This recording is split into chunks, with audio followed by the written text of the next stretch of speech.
Was definitely at a premium throughout the day across Baltimore City's Hall as people waited in line to pay up. And they stood in long lines happy to pay their outstanding parking tickets. And ABC 2 News' Jeff Hager has more now on why they were so happy to part with their money. Jeff. Well, Jamie, for anyone who's ever forgotten to pay a parking ticket, you know you're going to ultimately pay the price for it. And today, thousands of people couldn't wait to take advantage of a rare chance at forgiveness. The stories behind their parking tickets are as varied as the hundreds of faces of those in line. But they share one thing in common. They never paid for them. I had it since, I think, October, November, and it was for $77, but I knew I couldn't pay it then. I got $1,000 worth of tickets, but I paid half of them off, so thankfully I only got to pay $200 today. The next 4 people can go in. A half hour spent in line outside the Abel Woolman Municipal Building led to a similar wait and a pair of additional lines once they made it inside. For Gail Apodaca, it was well worth the trip from the Eastern Shore. I'm saving $201. How much was the ticket originally for? $35. After all, it doesn't look good when a driving instructor can't get her car's registration renewed because of an outstanding citation. Well, my husband and I incurred this parking ticket sometime last year. And I said to him immediately, let's just pay this and get it done with. Okay. It was forgotten. $127. This 2-day amnesty period runs through Friday, and it's the first time in 15 years that the city has offered to forego the added fees. It doesn't even matter how long ago you received the ticket. You could still bring it in and get all of that penalty abated and only pay the original fine amount. So a lot of people are paying $32 or $52 for a citation that has a penalty up to $1,000 or more. They may be voting for you before this is over with. Doubt it. They're going to vote for the mayor again. That certainly may be the case for Brandon Lee of Northeast Baltimore. His original ticket for $109 had grown into $1,500. It was a blessing. My grandmother told me it was a Valentine's Day gift. Thank you. That was the best one I got for years. The city expects to collect about $3 million in outstanding fees, and they're encouraging people to pay online to avoid the line. How about just a toast to the craft brewing industry here in Maryland and all the people that love it? Hear, hear. Yeah. Hear, hear. A toast to February. All right, a month-long celebration of Maryland's craft beer industry. The governor and other state officials were out today talking about reform on tap. The proposed bill would lift some of the restrictions that limit craft beer sales and craft beer production. Established bars and restaurants are wary of the competition that local breweries would bring and have fought to keep those restrictions in place. Thriving crafts breweries in neighboring states are putting a lot of pressure here on ours. Virginia has 10 times the amount of craft beer sales as we do here in Maryland. We see what it does in Colorado, in Boulder, in North Carolina, and Asheville. Those towns are revolutionizing what gastronomy is. We need to be that in Maryland. Maryland should be leading the way. If you wanted to go to a brewery in this town today, you wouldn't have an option. And Comptroller Peter Franchot has been a big supporter to lift the restrictions on craft breweries. And Franchot was joined by mayors from around the state who say craft breweries encourage more people to visit their towns and improve small businesses. Brings all parties together, huh? All right, also in Annapolis, in an effort to tackle gun violence, Maryland Democrats are introducing a new gun safety package. Within the legislature, one measure would ban bump stocks. Those are the devices that enable rapid-fire shooting similar to a fully automatic weapon. Bump stocks were used in last year's Las Vegas shooting massacre. The gunman opened fire at the Country Music Festival, killing 58 people and wounding more than 800.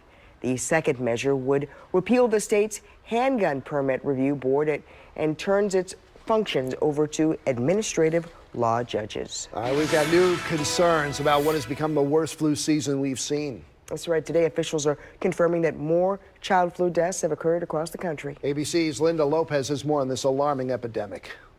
In Georgia, another flu-related child death now confirmed. 15-year-old Kira Molina of Noonan, Georgia, died after first testing negative for influenza. Miss Molina succumbed to liver failure due to the flu. A 4-year-old girl in New Jersey and a 10-year-old boy in California, both also succumbing to the flu. This doctor in New York saying this influenza season is now serious. Yeah, it's severe now. It's certainly severe now. According to the Centers for Disease Control, the proportion of people seeing their health care provider for flu-like illness at the end of January was 6.6%, the highest recorded since the 2009 pandemic. In Marietta, Georgia, 5-year-old Eli Snook died due to flu complications. He had even briefly returned to school after 2 weeks of symptoms before taking a turn for the worse. School called me and said that he had 101-degree fever. Some doctors and clinics now offering free flu shots to help curb the epidemic.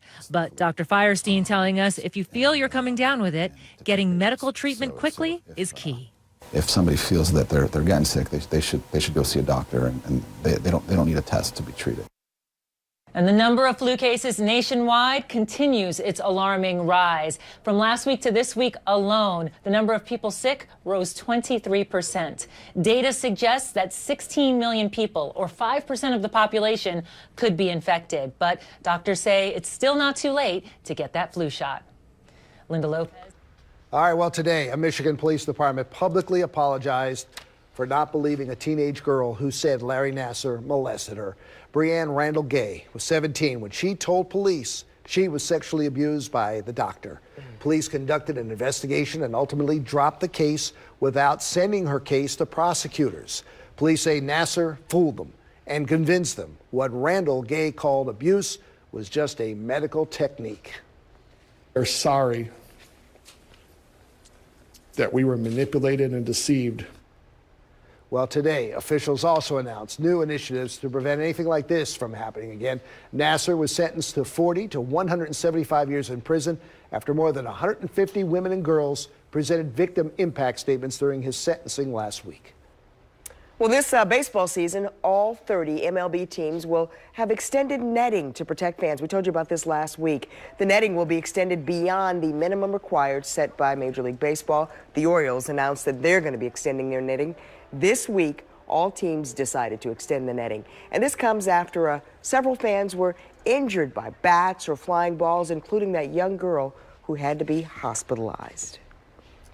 A new era set to begin at UMBC. After more than 4 decades, the Retrievers are moving into a brand new arena. ABC 2 News' Sean Stepner gives us a look at UMBC's new digs.